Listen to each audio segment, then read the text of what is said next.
يا ربنا اعترفنا بأن. Assalamualaikum warahmatullahi wabarakatuh. Alhamdulillahirabbil alamin. Wabihi nasta'in wa ala umuri dunya waddin. Wassalatu wassalamu ala asrofil anbiya'i wal mursalin wa ala alihi wa sahbihi ajmain amma ba'du. Puji syukur marilah kita panjatkan kehadirat Allah Subhanahu wa taala, yang mana pada kesempatan kali ini kita semua dapat sama-sama bertatap muka meskipun secara online dalam keadaan yang sehat walafiat, dan mudah-mudahan selalu diberikan kebahagiaan oleh Allah Subhanahu wa taala. Sholawat beserta salam semoga tetap tercurah limpahkan kepada junjungan kita, ayahanda kita, pemimpin terbaik sepanjang masa, Habibana wa Nabiyana Muhammad Sallallahu alaihi wasallam. Pada kesempatan kali ini 7 Mei 2020, saya akan menjelaskan mengenai ikhlas beramal di bulan Ramadan. Ikhlas, satu kata yang gampang sekali diucapkan, namun susah sekali untuk kita lakukan. Ketika kita mendeklarasikan bahwa kita melakukan sesuatu itu ikhlas, kita melakukan perbuatan baik itu ikhlas, tetapi sesungguhnya di dalamnya itu terdapat suatu kecacatan dalam keikhlasannya. Rasulullah Shallallahu alaihi wasallam pernah bersabda bahwa ikhlas itu adalah ketika tangan kanan memberi, tangan kanan berbuat baik, berbuat suatu aktivitas yang baik buat orang lain, tangan kiri itu tidak tahu apa-apa. Itu menurut Rasulullah Shallallahu alaihi wasallam. Ketika kita masih mengharapkan pujian atas apa yang telah kita laksanakan, perbuatan baik apa yang telah kita lakukan, kita mengharapkan suatu pujian, itu sesungguhnya ada ketidakikhlasan di sana.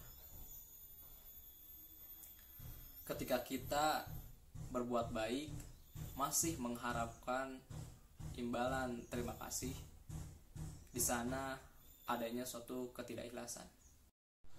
Namun ketika kita sudah tidak mengharapkan terima kasih dari orang lain atas perbuatan baik kita yang telah dilakukan, insya Allah kita lebih dekat dengan Allah Subhanahu wa taala, mudah-mudahan.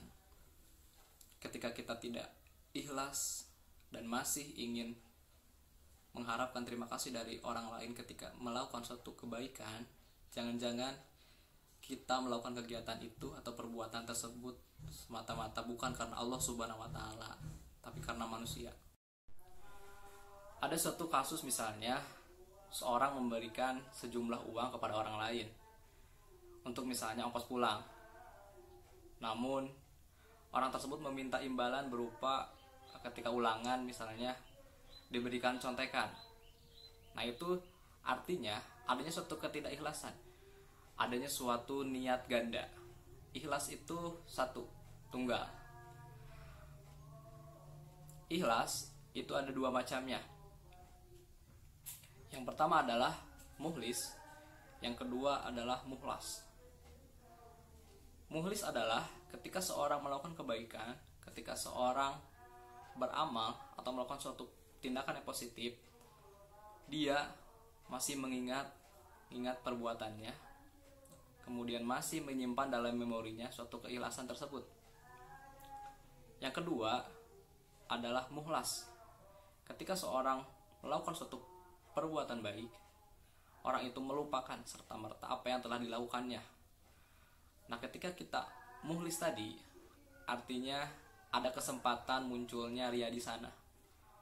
Nah, ketika mukhlas, ketika kita melupakan apa yang telah kita lakukan, apa yang telah kita laksanakan, perbuatan baik apa yang telah kita berikan kepada orang lain, insya Allah ikhlas bisa muncul di sana.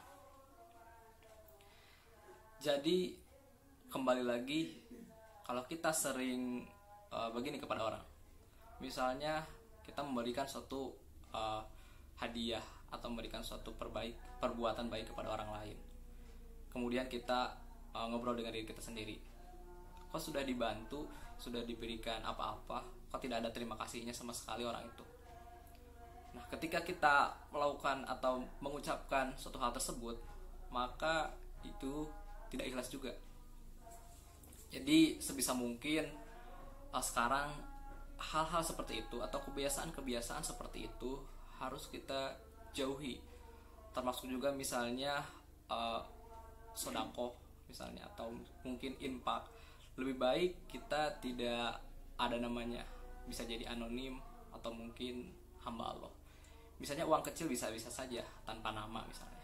Tapi ketika uang besar, ketika uangnya jumlahnya jutaan bahkan lebih, itu bukan tanpa nama biasanya, tapi ada kartu nama juga di sana.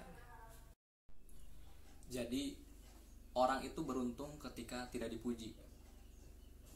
Ada suatu istilah, ketika orang dipuji, lehernya menjadi panjang. Artinya semua amal kebaikannya itu habis di dunia. Ada salah seorang sufi menceritakan sebuah kisah singkat. Ada satu orang di akhirat mengadu kepada malaikat dengan membawa ember bocor. Seorang itu berkata, "Ya malaikat, kenapa amalan saya hanya ember bocor ini?" Malaikat menjawab, "Ya, itu amalanmu yang sudah kamu kerjakan di dunia." Ketika orang tidak ikhlas menerima banyak pujian dan ingin terima kasih dari orang lain, dia hanya akan menerima sebuah ember bocor nanti di akhirat. Maka dari itu, tanamkanlah setiap kebaikan, setiap perbuatan baik dengan ketidakterkenalan. Perbuatan baik atau suatu hal yang baik dengan keterkenalan itu hanya akan mendapatkan pahala di dunia saja. Di akhirat hanya akan mendapatkan ember bocor seperti kisah yang tadi.